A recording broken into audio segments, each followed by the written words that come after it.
it's Jordan and welcome back to my channel. Today we're going to be doing a spoiler-free series review for the Anna, Lola, Isla companion trilogy by Stephanie Perkins, which includes Anna and the French Kiss, Lola and the Boy Next Door, and Isla and the Happily Ever After, all of which I gave 4 out of 5 stars. So like I mentioned, this is a companion trilogy, so they're not direct continuations of each other, but rather we follow a separate girl in each story and her romance with a certain boy in that story as well. So in the first one we follow Anna as she is sent to boarding school in Paris for her senior year, which she is not thrilled about whatsoever. While at this boarding school in Paris, she becomes really good friends with this group of friends who have been there for most of their lives. She starts to develop feelings and a friendship with one of the members of that group, and things kind of take off from there. The second book, we travel to San Francisco, California, where we meet Lola, who is a budding fashion designer. She loves everything fashion. However, one day, her old neighbors, who she hasn't seen since she was a small child, moved back into their old home next door. And when she was a kid, she had a rivalry with one of the children. So now all these years later, she's not really sure what to make of him. And in the third book, we travel back to the boarding school in Paris,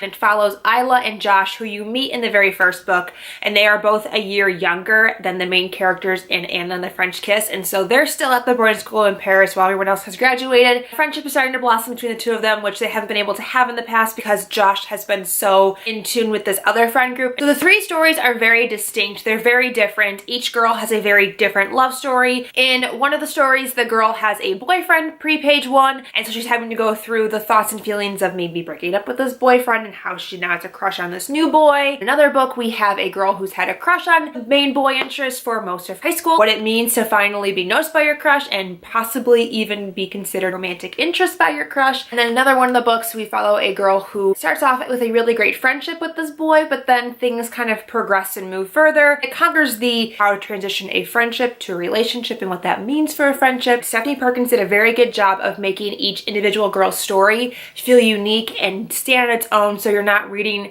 a regurgitated story each time. They're very different. I'm also really impressed with how well she managed to weave all the different stories together, because they do take place on different continents. So it was really impressive to see how the characters from San Francisco tied in with the characters who were originally from New York, tied in with the characters who went to school in Paris.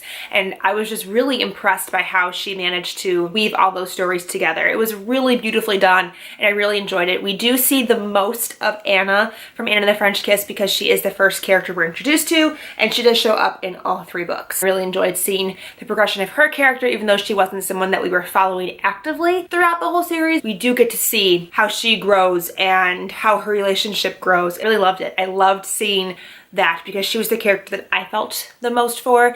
Anna and the French Kiss was my favorite of the 3. However, I would say that Isla and the Happily Ever After was the saddest. That one was definitely the one that kind of tugged at my heartstrings the most, because it's the only story where you actually see the 2 characters in the relationship. The other 2 are more of the build-up to the relationship, like how they meet and become friends and then eventually become romantic interests, whereas Isla and the Happily Ever After jumps right in and they're in a relationship. So seeing the highs and lows and the pitfalls of the relationship and how things change for them as the book goes on was really heartbreaking for me, because I felt so bad for them. Don't get me wrong though, the other 2 books weren't a walk in the park. There were definitely events in Anna and the French Kiss that broke my heart, but they weren't tied to the romance necessarily. I don't remember any hardships really happening in Lola. I think that's the happiest of the 3. Not that there aren't hardships, but I don't remember there being anything that like really hit me emotionally. That being said, I do think that these books have a really great balance between being those hard-hitting, emotional, contemporary stories and being those really fluffy, fun,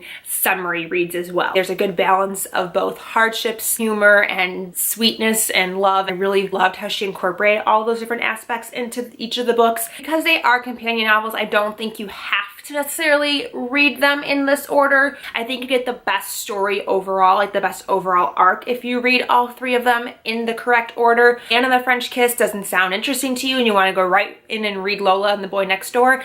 I don't think that you're gonna be incredibly confused and miss the point of the story. I do think you'll get more out of it though if you read Anne and the French Kiss, but like I said, I don't think it's necessary to read each one. So if you really do love YA Contemporary and you haven't read these yet, then I would definitely recommend that you give these a shot. They're staples on BookTube, they're amazing, and they're talked about widely for a reason. I do also have a full book talk for both Anna and the French Kiss and Lola and the Boy Next Door if you want to check that out and hear more about my thoughts.